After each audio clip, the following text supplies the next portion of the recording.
Welcome to this edition of 101 with Montgomery County Executive Ike Leggett. I'm Lorna Virgili. Thank you for joining us. Hello, Mr. Leggett. How are you? Very well. Thanks for having me back. Well, you should be a little relieved. You finally announced your FY15 operating budget, which is $4.970 billion. Yes, Relieved?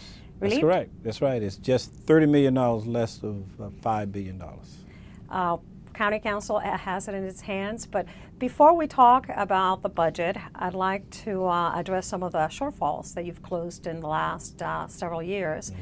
Back in 2008, when you were first in office, the shortfall was $200 million. 2011, $975 million. Right. 15, $166 million, for a total of $2.9 billion in shortfalls. That's correct. That's a pretty big number to close. But I think when you look back over it, we've had an extraordinary level of commitment, dedication, and following a very strong plan that I think we laid out that allowed us to get to this point. The county's council was also steadfast in its resolve also to make certain that we would put behind us the unsustainable budgets that we've had in the past. We've done so, but it really has taken a while to get there. But I think that we are now in a much, much better position going forward. Let's talk about reductions on county government spending. Back in 2010 and 2011, I was on the negative numbers. What is the picture today? Well, the spending now is going up slightly, but as I've indicated in the past, we are emerging from this very difficult recession, but I do not want to emerge in a way that would place us in unsustainable positions going forward. So people have argued about the light at the end of the tunnel. There is some light at the end of the tunnel, but I see a much smaller, less brighter light than many people who want greater resources are seeing. We didn't get into this problem overnight, and we're not going to resolve it overnight. I want to make certain that we deal with this in a very prudent and an effective manner so that we are sustainable going forward. We do not get into challenges we've had in the past. You've called it, and you just did now again, a sustainable budget. And when you announced it, you said we're emerging from a difficult challenge, and you did mention the light at the end of the tunnel. My light now, not, not the light that some others see. Exactly, exactly. Overall, how would you describe this budget? I think it's a very good and balanced budget. It allows for some additional expenditures in areas that I think are important for the county. It allows for gradual reposition the budget in a way that provides us with some services and programs that we had cut in the past, but it also provides us with a sustainable resource to help us in the future. We will have 8.4% reserves, financial reserves in this budget. This is the largest in the history of the county. So to emerge from the challenges we've had in the last few years and to have budgets whereby you are now repositioning in a gradual way some of the cuts, and at the end of that still have 8.4% reserves, I think is pretty remarkable. When it comes to schools, the budget funds them above the maintenance of effort level, $26 million. That's correct. This budget pretty much focuses on education on the schools. And you did say when you announced it the fact that people come to Montgomery County for the school system and they remain in the county because of the school system. That's correct. And I want to make certain that we continue to provide the kind of resources that we need into the school system. This budget provides directly from Montgomery County $2.16 billion into our school budget itself. That's a fairly healthy amount. And it's $26 million over the maintenance of effort level. Now, the school had requested about $51 million over that level. We could not get there, but the total package that we're looking at, because I include a fund balance from the school system itself. So you take the 26 that we're providing directly and include the at least 11 million that you have from the reserves from the school system. They will have a minimum of 37 million, so they can adjust some programs, not all the programs they want. They can deal effectively with their salary requests that they've negotiated. And so it gives them an opportunity to do some of the things they want fundamentally. That is to provide the wage adjustments that they need and probably some additional support for programs and services within the school system itself. What was the feedback overall from the superintendent? I think it was a cautious one. I think he recognized clearly that we've done something that we had not done in the past that easily, that is to go above maintenance of effort. But if you compare this budget to last year, the request from the school system last year was about $11 million over the maintenance of effort level. They had a fund balance at that point in time that I thought could in fact cover that balance. This year the request was $51 million over the maintenance of effort level. Simply trying to provide that out of their fund balance would not have worked. So I've never believed that the maintenance of effort level should be the ceiling, that is how high we go.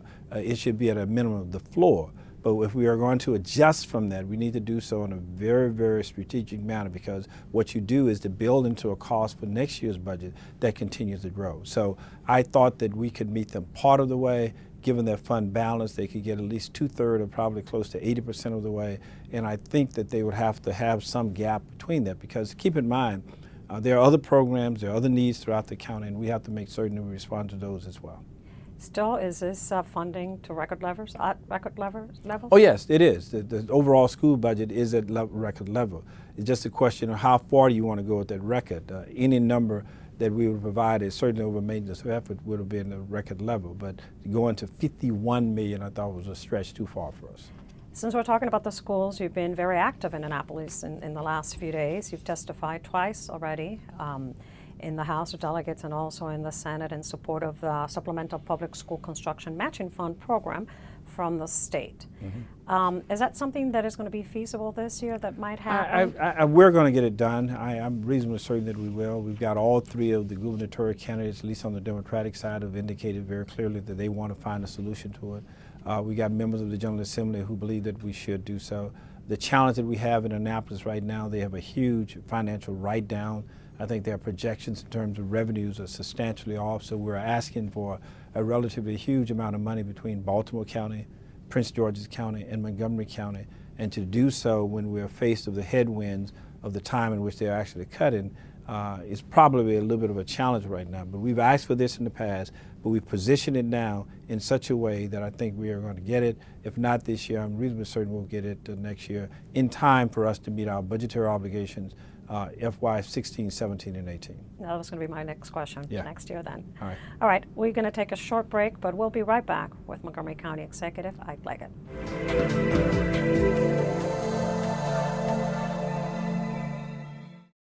Montgomery County wants to thank everyone for their commitment to recycling. Together, we're recycling 57% of our waste, and we know you'll work with us to reduce waste and recycle more, 70% by 2020. To protect the environment and provide a better future for our children, we need to recycle all of our paper, cans, bottles, containers, scrap metal, and more. Because if you don't get serious about recycling at your apartment or condominium now, it's going to come back and bite us.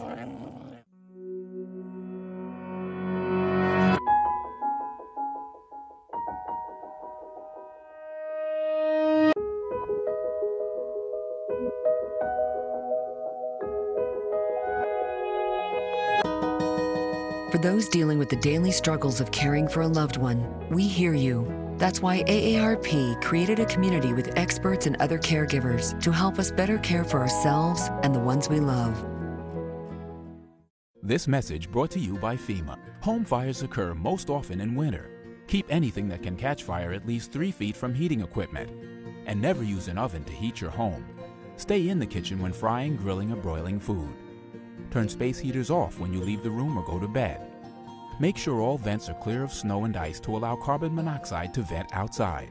Have your furnace, heating system, and chimneys serviced each year by a qualified professional. Learn more at www.usfa.fema.gov.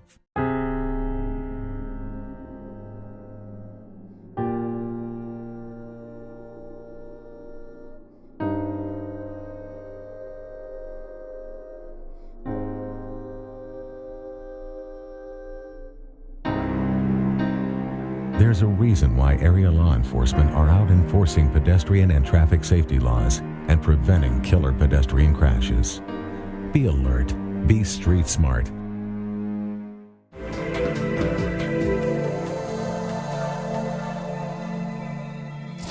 Welcome back to 101 with Montgomery County Executive. So Let's go back and continue talking about the budget. Montgomery College will also see an 11% increase in their funding and 10% increase for English adult literacy programs. Lots of education included in there. Oh yes. Let me go back to the college first of all. We did not meet their maintenance of effort level as well. I think they were about 19 million over. We provided 11 million. And hopefully we'll be able to work through some of the challenges they will have going forward, but it's above the maintenance effort level. So keep in mind now, we went both for the school system, public school system itself, as well as the college. So between those two, we are $37 million over the maintenance of effort level. I believe that we have a real jewel in both of these institutions here in Montgomery County. Our public schools are outstanding. Our college here is outstanding, and we're going to try to support them. This was an 11% increase, $11 million to help them in terms of ongoing enrollment, some programs that they need in order to operate the new facilities they have.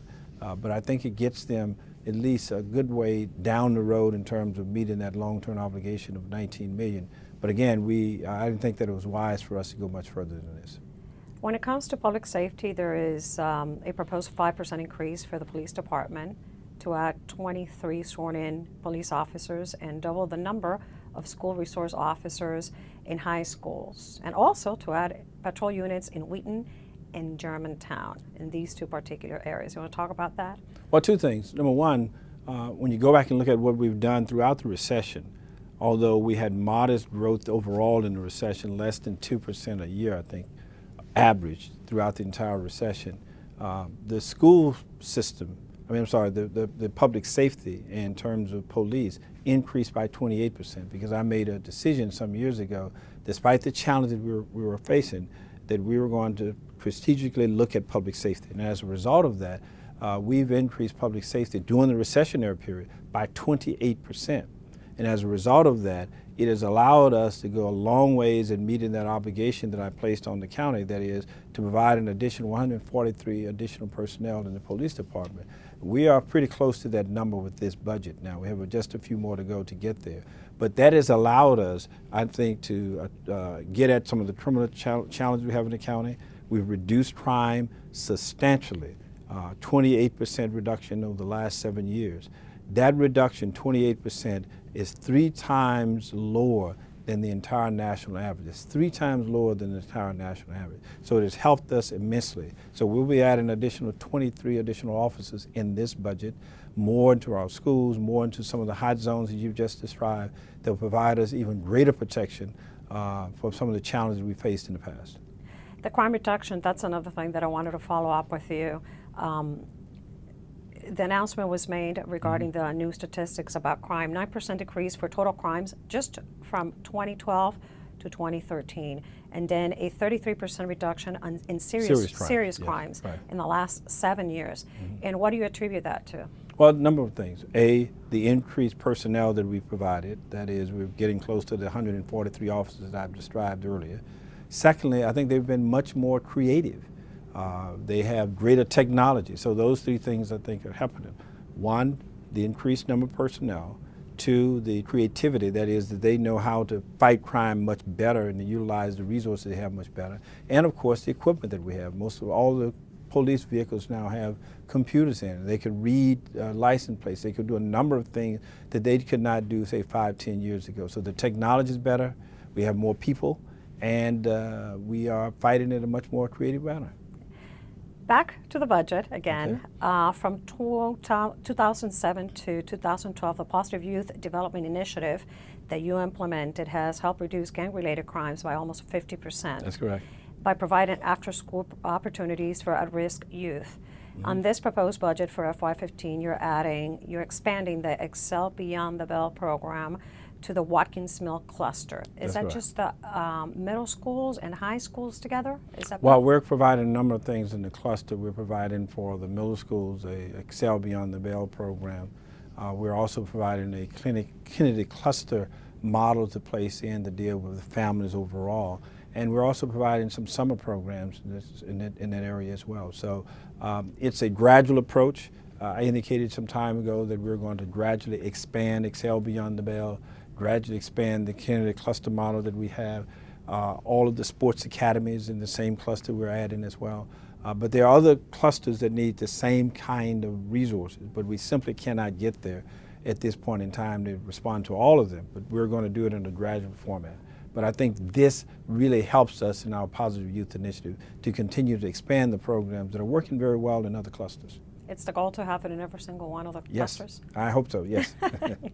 Affordable housing. In this year's proposal increases the general fund contribution to the Housing Initiative Fund by 10%, and also it increases direct rental assistance to over 2,000 households. Is that enough? No, it's not enough, unfortunately, but it's a step in the right direction. We've made some progress in Montgomery County. We have leveraged with a $320 million contribution from the county for affordable housing over $1 billion worth of other assets that have allowed us to get to this point in time. And right now, we're providing somewhere in the neighborhood of 9,000 affordable housing units that we either constructed or that we preserved in Montgomery County. That's a remarkable number in the height of the recession. That's a remarkable number in the height of the recession. But we've been able to do so aggressively, creatively, leveraging the resources that we have, but it is not enough to deal with the overall challenge that we have in Montgomery County. But I've had a little bit of challenge about this myself because I strongly believe that we should do everything that we can in terms of affordable housing, but Montgomery County cannot take on this problem alone. It is a regional problem, and other elements of our region must, in my opinion, step up to do more for the homeless and for providing affordable housing, because the taxpayers of Montgomery County simply cannot absorb that burden alone. We have made progress, but the need that continues out there is one that I think we need to be mindful of, that we will never alone, Montgomery County, be able to meet that need. And the other jurisdiction around the area, I think, needs to step up to respond much more positively than they've done in the past. During the budget forums that you held earlier in the year, you heard about a lot from residents talk about their needs regarding seniors and disabled residents. The budget provides increased funding for some safety net services. Talk about a couple of them before we go to the commercial break. Well, we have additional nurse aid support, adult daycare support. We have an ombudsman to help in terms of the challenges that seniors will have. We have additional support in terms of transportation options. We've expanded the eligibility for transportation options for seniors. So there are a number of things in the budget, I think, support the fact that we are trying to respond to the growing challenges of the many seniors we have in Montgomery County. Then, of course, we have a huge housing component in there, that we have a $6 million amount that we're leveraging with the private sector to build senior housing right adjacent to the new Silver Spring Library. Okay. We're going to continue talking about seniors when we come back with Montgomery County Executive Ike Leggett. Don't go away. We'll be right back.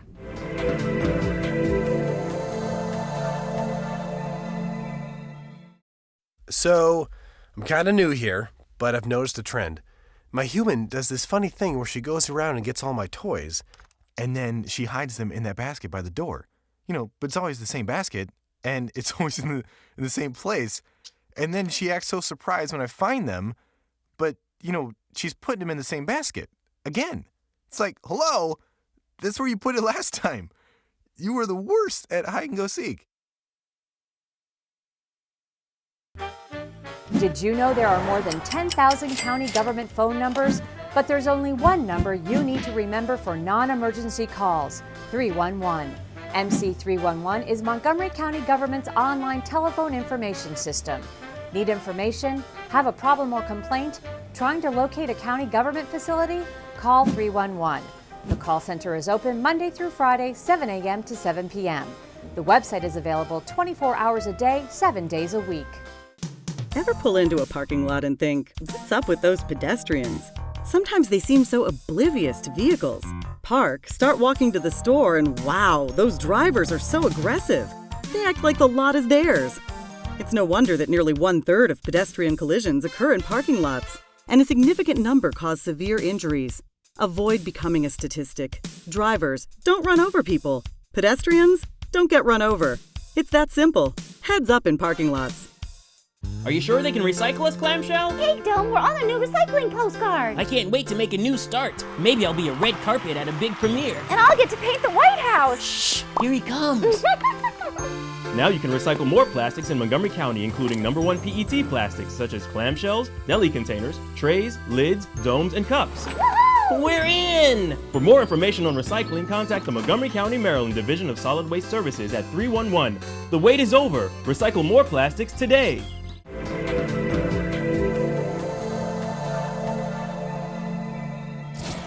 Welcome back to 101 with County Executive Ike Leggett. We're talking about the operational budget for FY15. We were talking about senior citizens before we went to the commercial break. The fire department will be granted about $100,000 to reach out to seniors about safety, fire safety, and safety within their home. You're restoring the operating hours for 3 county senior centers and increasing the adult protective services for adults, foster and daycare and caregiving services as well for the seniors. What does this translate into, basically? It should translate into a better life for many of our seniors, more convenience, more transportation, a much more robust response to some of the challenges they are having. But it also allows them what I call the level of dignity and respect that they so rightfully deserve. That is, to get them out of their homes so that they can travel to the senior centers that we have, the recreational opportunities, the events that we have throughout the county. The seniors really want that. It also allows them to make their medical appointments, to do some of the things that they want to do somewhat independently of other people. So it's a combination of providing that net level of services that undergird some of the challenges that we are having with our seniors throughout the county. And it also provides housing for many of the seniors who desperately need it as well. So we're trying to provide some level of support. We're leveraging the county's support with some of the private sectors. We're providing grants and other support to some of those who can help with this enormous challenge that we have in Montgomery County, that is to be much more responsive to our seniors who, in my opinion, deserve the kind of dignity and respect in the programs and services that a county like Montgomery County can offer. Talking again about those budget forums that you held earlier this year, we did see a lot of friends from the library in those forums. They're very outspoken.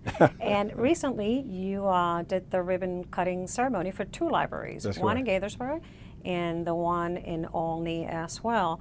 You've been restoring their budget gradually, and there are increases, especially for hours of operation in 11 branches within this particular budget. Well, keep in mind what happened. Between 2007 and 2012, the library's budget was cut by about 26%.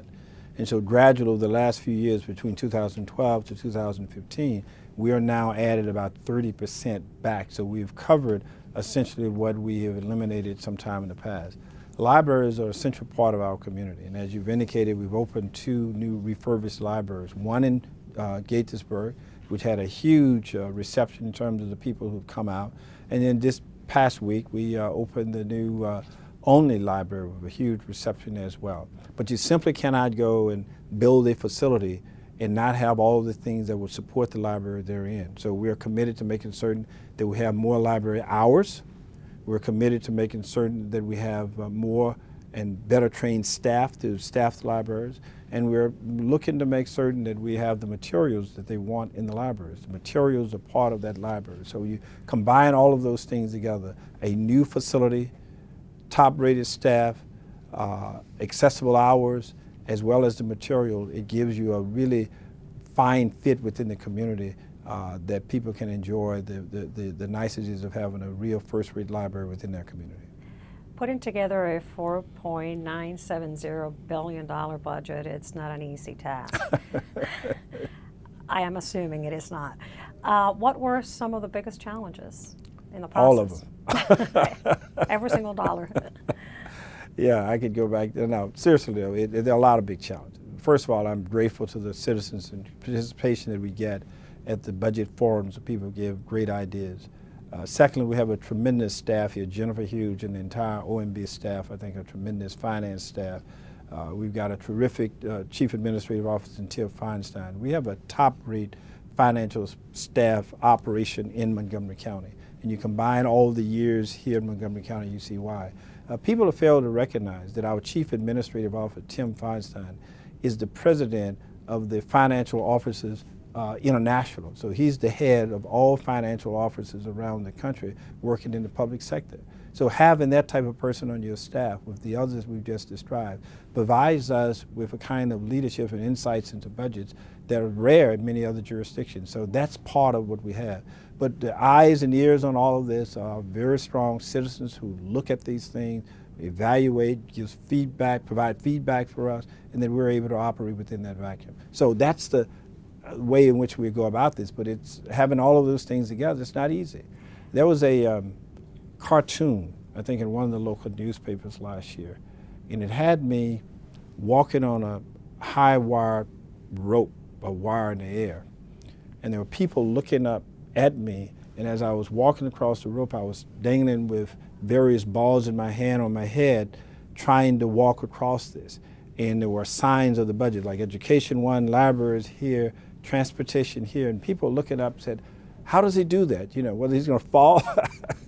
Each year he seemed to come up with some magical answers to get across that wire. It's not easy. It's not an easy task. Anything that's left out this year that perhaps you would like to see on the budget in FY16? Well, there's some things always that you could add more of, and you did not get enough of the grants and support in the nonprofit sector.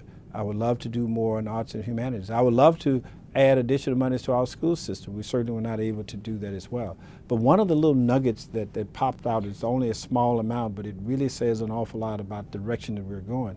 I added an additional $100,000 to McEL for our English language training for many of our residents and citizens here in Montgomery County. And the reason for that, when you see the tremendous need, the long lines that we have, and the number of people who want that type of English training, I think that we should reach out and do so, because what that does is to leverage additional dollars. Those people are much more productive.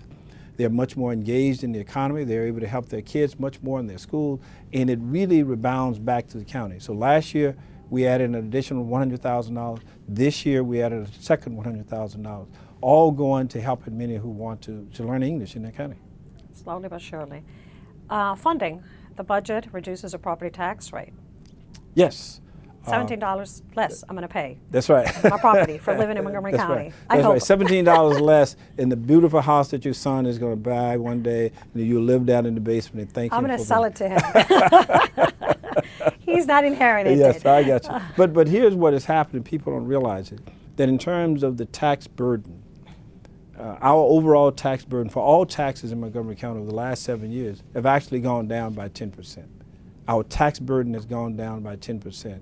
In this budget, there's a $17 reduction, and when you combine the increase in taxes through the less than the charter limit, and you have a credit of $692 for a typical homeowner, then it will provide you with less, about $17 less for the typical house in Montgomery County. Some may see more, some may see less, but on average about $17. How many pages is a budget? I don't know. It's an awful lot. It's an awful lot. Yeah. I have the condensed version here. Version, yeah. But anybody wants to get it, you can go online and to look at any and everything you want in terms of the budget. And if you need a hard copy, I think they could get one to you as well. Absolutely. Thank you, Mr. Leggett. Thank you. Talking a little bit about the budget is a whole lot of information. So if you need more information, just visit our website, montgomerycountymd.gov. I'm Lorna Virgili, and thank you for watching.